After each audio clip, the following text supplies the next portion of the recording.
Hi everybody, it is August the 22nd, 2019, and today, well, this morning, PUBG dropped a big update onto the PTS for console for the Xbox and PlayStation 4, update 4.2. So in this video, I'm just going to read through the patch notes, and then in future videos, I'll do a look at the new Survivor Pass, and hopefully we'll get a gameplay video up too within a few hours. So,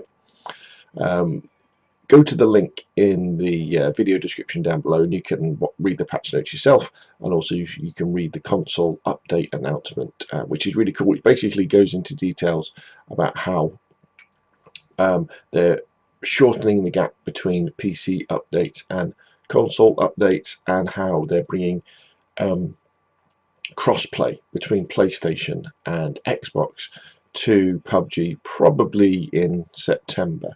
However, what this update is doing, the big headline is we're getting the Erangel visual update.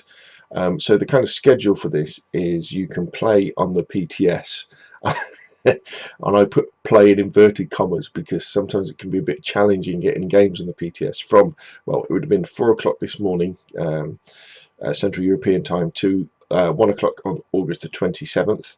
If you're in America, it was from 7 o'clock yesterday to August 27th at 4 a.m.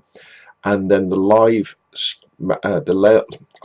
server maintenance schedule will finish on Central European time, August 27th at 1 o'clock in the afternoon, or 4 o'clock in the morning in Pacific Daylight Time in the USA. And that's when the main game will get these updates as well. If you haven't got the public test server already on Xbox, you can just search for PUBG public test server in the store, or PlayStation. You'll already have it if you own PUBG. Just go into your purchase items and you'll find it. So here we go. Let's go into the patch notes. Erangel visual update. Everyone is searching for themselves. That search ends here. Welcome to the battlegrounds. Yep, so Erangel is being tarted up. I can't wait to see it. Hopefully it's going to look as good as Vikendi. Since launch, millions of players have dropped into Erangel to take part in PUBG's heart-pounding take on Battle Royale. It's with that same passion that we dove into this visual update with the goal of bringing our most classic map in line with our most recent offerings, all without losing the magic that made it a fan favourite in the first place. From standard complexes to major landmarks like Milter Power, we've improved the graphical quality of Erangel's various areas and terrain across the board. There are plenty of secrets to find and updated areas to explore once you drop in. But here's a quick look at some areas with major updates compared to previous versions of the map. I've played... Did I do a video about this on the PC version? I think I might have done.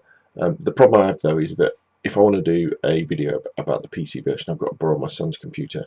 And obviously he's on it most of the time, so I can't really do that very often. So yeah, I guess we've had Erangel for so long that it's kind of fallen behind a little bit. Especially, I think Vikendi is the one. You know, I love the visual clarity of Vikendi and the feel of Vikendi.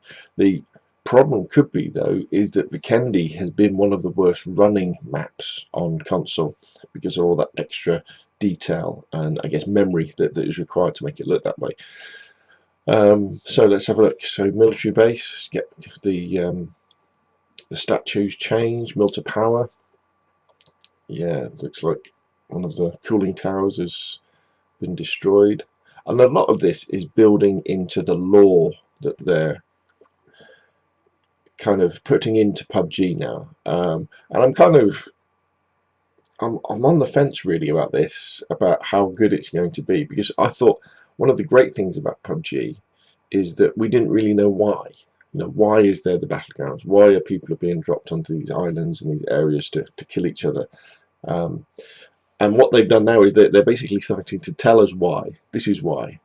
But the problem with that is that your imagination will often come up with a better story than something that they can, because if we just don't know, you're thinking, oh, it's all these wonderful reasons or terrible reasons. Then they actually tell you, well, it's because of this. It's like, oh, really? Oh, but the reason for that is because PUBG have made it very public and apparent that they want to make other games in the PUBG universe. So in order to do that, they consider the fact they need to get the lore down on paper.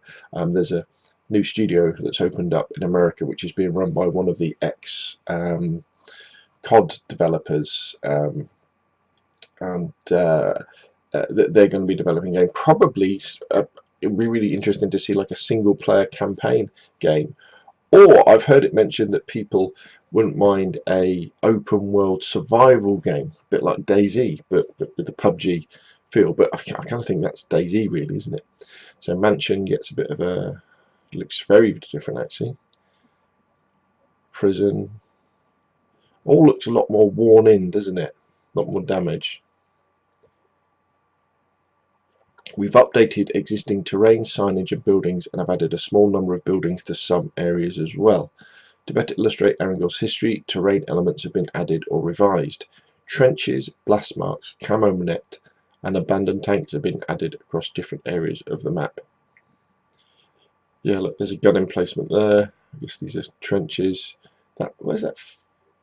Is that Milter? That's Milter there, isn't it? So this is on the hill by Shelter, I think. Yeah, I mean, if you haven't watched any of the videos that PUBG Corporate put out about the history, added barriers on the shore in some locations. Basically, there's the idea that the military were in control of Erangel, and then they started to do things, and then a resistance came to start fighting on Erangel.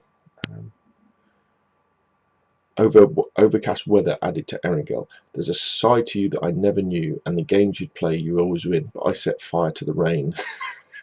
Yeah, great. Sounds like Blade Runner quote, doesn't it? So here we go. So lightning, overcast, fog. Overcast weather has been added to Erangel.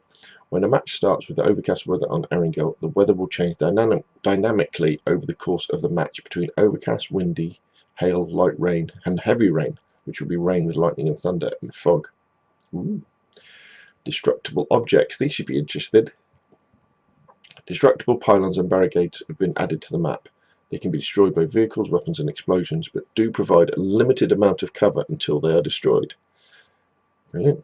Maybe that's leading towards destructible buildings. And then we have Survivor Pass 4 Aftermath. Explore the battlegrounds like never before. Now, I've had a sneak preview of this morning because I fired up my PlayStation to have a look at it. And it does look better, Survivor Pass 4. But I will be doing a video of it next to explore it. Along with the new season comes an all-new Survivor Pass. Survivor Pass 4 Aftermath reveals the past and present of Erangel through skins and items from the island's broad history.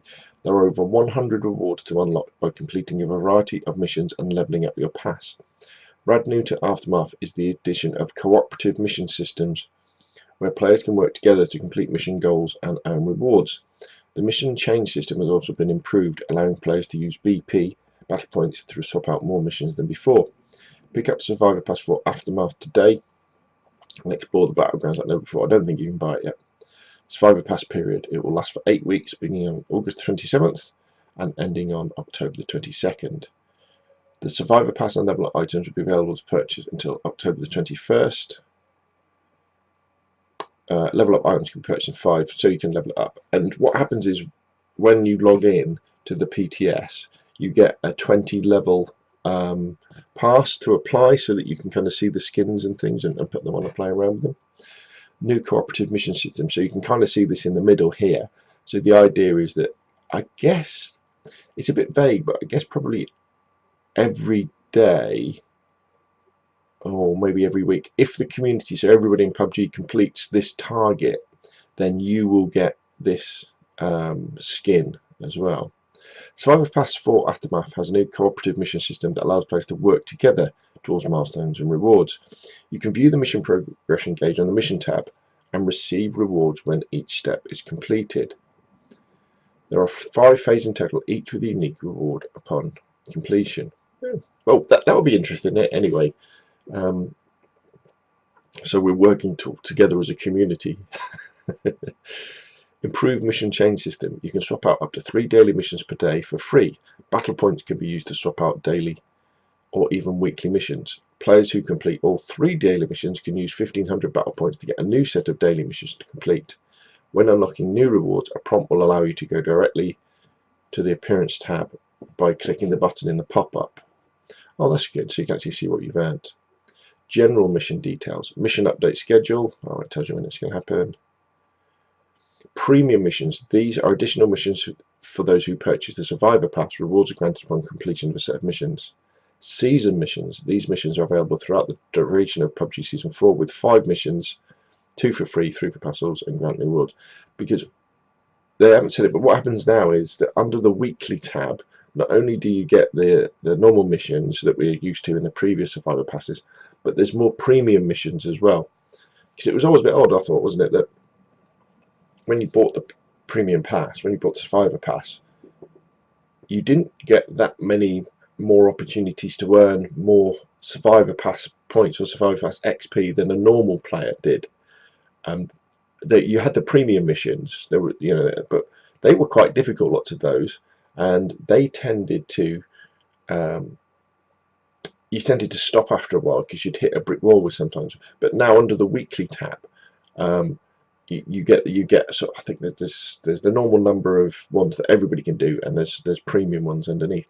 What it doesn't, well, I'll tell you what, I'll look at it in the video, but one of the things that annoyed me about the last Survivor Pass was that they took away from the weekly missions the ability to complete past weekly missions, which I thought was really cool. In the second Survivor Pass we got, was it, or the first one? Because it meant that if you hadn't played PUBG for a while, a couple of weeks, you could go back and you could do all those, and then loads of Survivor Pass XP to level up and get all those skins. Survival Title System 4 pre-season.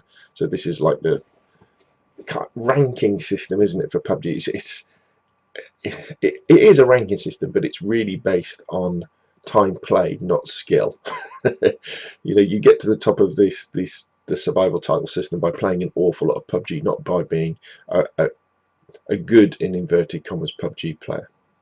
Survival Title System Season Survival Title System Season 4 pre-season begins now.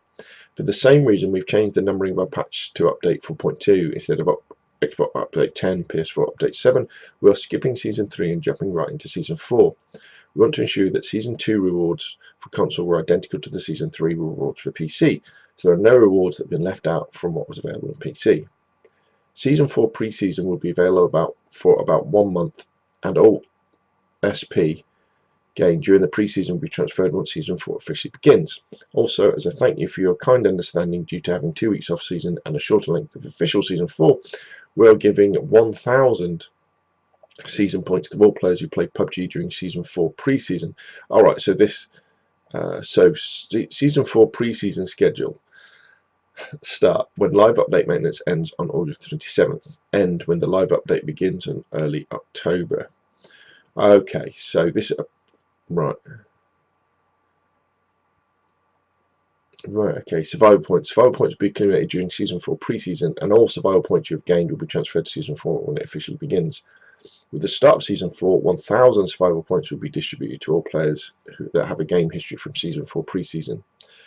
Leaderboard and more career stats from Season 4 pre-season will be reset when Season 4 officially begins. Survival point gains have been increased significantly in Erangel, Miramar and Vikendi to make survival points earned more fair across all maps with a similar time played. Yeah, that stops people just spamming Sandhawk all the time, doesn't it? Right, so that wasn't the most clearest of things, but I guess what they're saying is that the new survival title system isn't starting until August the 27th. But up until that, then on the main game, you can do the pre-season, and if you do, you'll get points towards it when it starts. So there we go. Gameplay, equal opportunity leads. Now remember, this just applies to the PTS for now, but it'll apply to the main game from the 27th. For PUBG Season 4, we rebalance many of the game's weapons and vehicles. The patch includes balance adjustments to not only existing weapons and items, but also our first rebalance on vehicles. As always, we'll be listening to the feedback on balancing, so please let us know how all the changes feel together. There are a whole lot of changes in this patch, so be sure to check out everything below, because knowing is about 50% of the battle. Yeah, probably. Now, there are a lot of changes here. Weapon and item balance update buffs. Increased damage of Kar 98 from 75 to 79. Increase per pellet damage of the S12K from 22 to 24. Increase per bullet base damage of sawed off from 20 to 22. The other shotguns from 24 to 26. Increased effective damage over distance for all submachine guns. Slightly increased damage to multipliers for submachine guns. So what we got there is interesting, isn't it? So the Kar 98 bolt action is slightly more powerful. It'll still be a one-shot hit to the kill to the head if someone's not wearing a level 3 helmet and at full health. Shotguns are now more powerful as well, so it makes them more viable. And that important one for me is that submachine guns are now going to do more damage at distance. And the overall kind of ethos behind this part of the patch is definitely submachine guns are more powerful, assault rifles less powerful. So that's the old kind of balance in those two. Saying that, my favourite submachine gun, the Vector, I think is amazing anyway. Now it's going to be even better. The crossbow does slightly more damage. Laser sight attachment diversion multiplier for pistol decreased from 0.5 to 0.3. Great. Okay, so onto the nerfs. Reduce base damage of the M24 from 79 to 75. That's interesting. So that means the M24 now, as bolt action 7.62 rifle, now does less base damage than the Kar 98. But it will still be a one-shot kill to the head unless your opponent's wearing a level 3 helmet and at full health. Reduce base damage of the barrel from 47 to 46. Reduce base damage of the AK and Groza from 49 to 47. Reduce base damage of 416, G36, QBZ, Scar L and AUG, so they're all the 5.56 ones from 43 to 41. Reduce maximum bullet travel distance on all shotguns from 1,000 meters to 150 meters. All right, so what they're saying there is assault rifles slightly less powerful.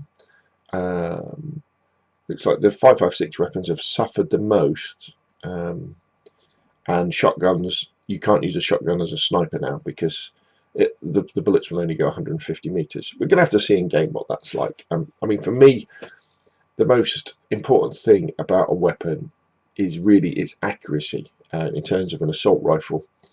And the big advantage of the 5.56 assault rifles is that they might have done less damage, but they're easier to stay on target when you're shooting at someone.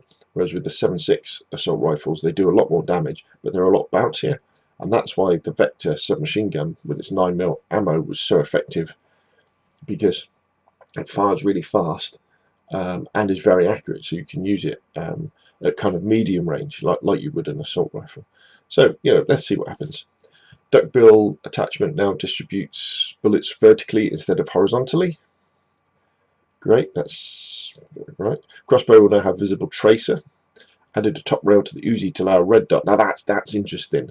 So it now makes the Uzi a viable weapon beyond the first game, because you can put a red dot on it, and it's a beast. The Uzi, whenever I've used the Uzi properly, I've always done really good damage for it. Be interesting to see how it compares to the Vector now, at kind of that longer up to medium range.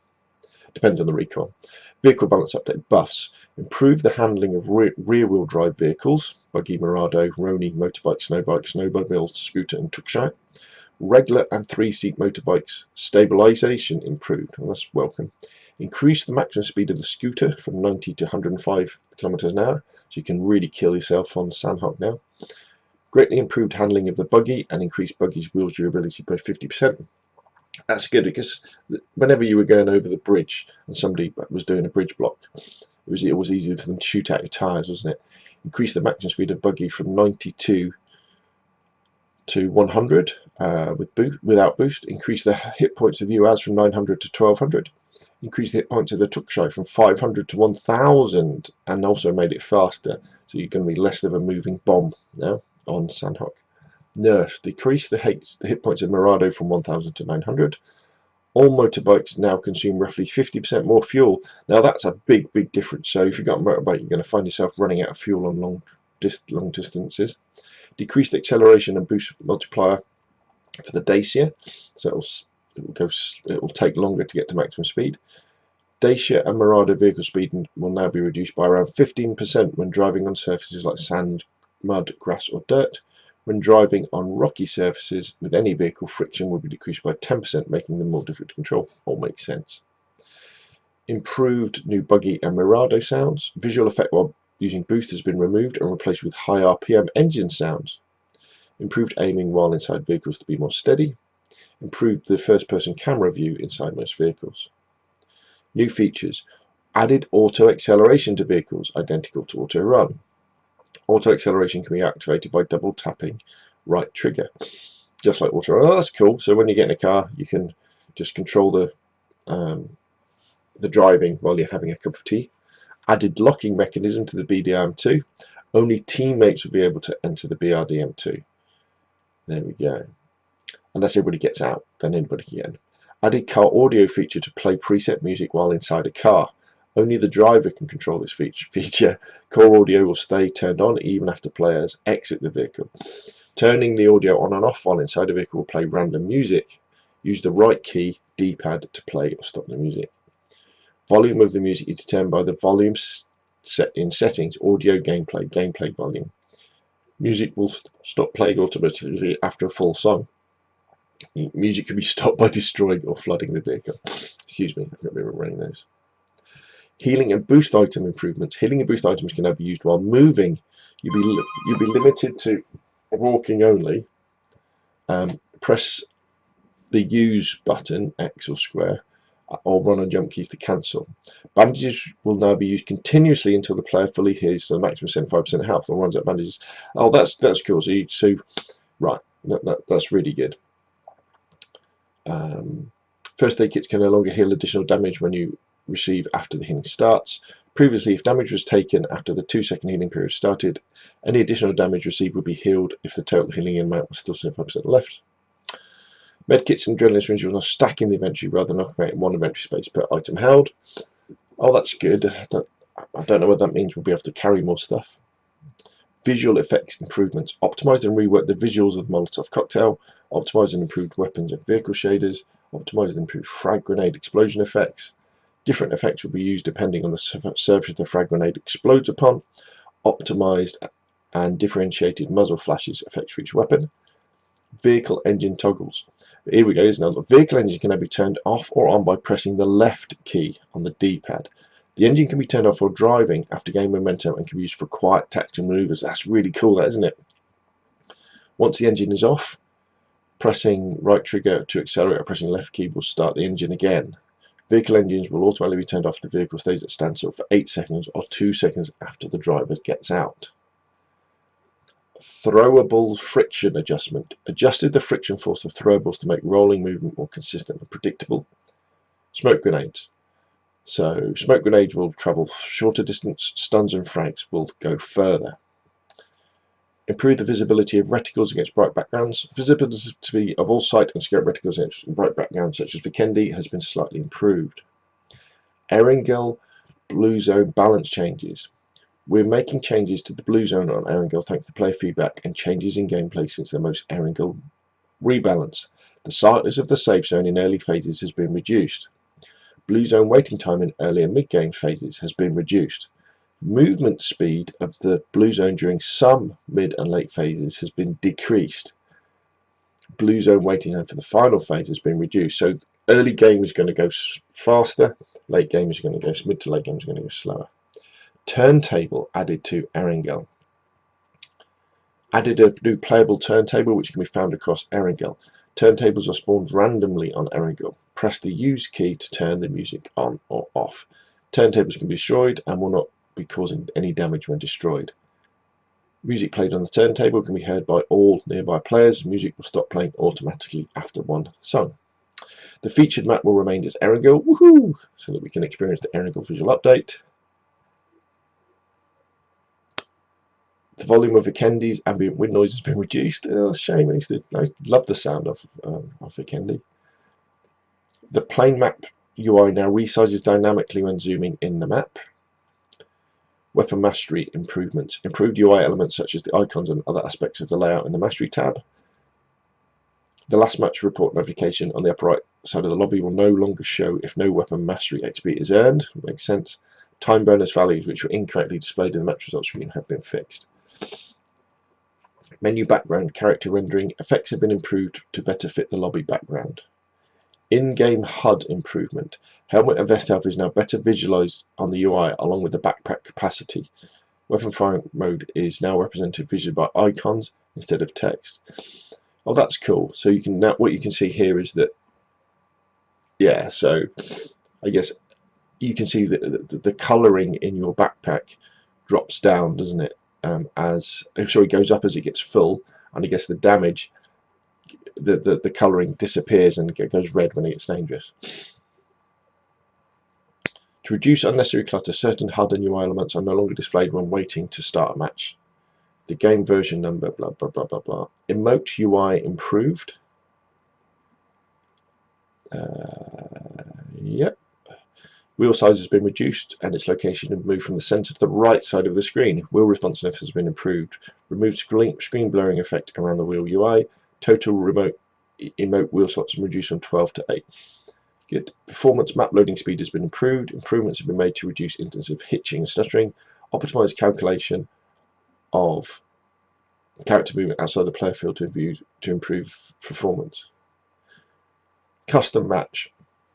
And this is on the Xbox Live server. The spectate feature has been re-enabled and hosts will now be able to spectate custom matches again. Please note this is an interim feature and we're working to add a more stable and robust spectate feature within a few upcoming updates. And how about custom matches on PlayStation, please, as well? Skin items. So there's a load of new skins they've added. Supply packs. Yeah, that's what we want, isn't it? Good skins. You can have a look at those yourself when you go in. That's good. Here we go. Oh, battle stat skins on guns now. With the battle stat weapon skin applied, the number of players killed with that weapon is recorded or displayed on the skin. Hold left on the D-pad in game to instantly view the number of kills with that weapon. So then we've got known issues. And then bug fixes which you can read through. So there we go. That's a long one, wasn't it? There's loads of changes on this one. So that's been the console update 4.2 on the PTS at the moment, and then onto the main game next week. Yeah, let's dive in and hopefully get a game. Remember, you can't always get games on the PTS because not that many people know about it or play it, which is a bit unfortunate on the PlayStation, especially. I might have to fire up the Xbox to get a game and show you the visual updates to Erangel. But anyway, that's enough from me. Put your questions and comments down below. Thank you very much for watching. If you enjoyed the video, hit like. If you want to see more of the same, press subscribe. Remember, you can support the channel through Patreon or becoming a member of the YouTube channel. Come and join our Discord if you're into DayZ especially. And yeah, I'll see you again soon.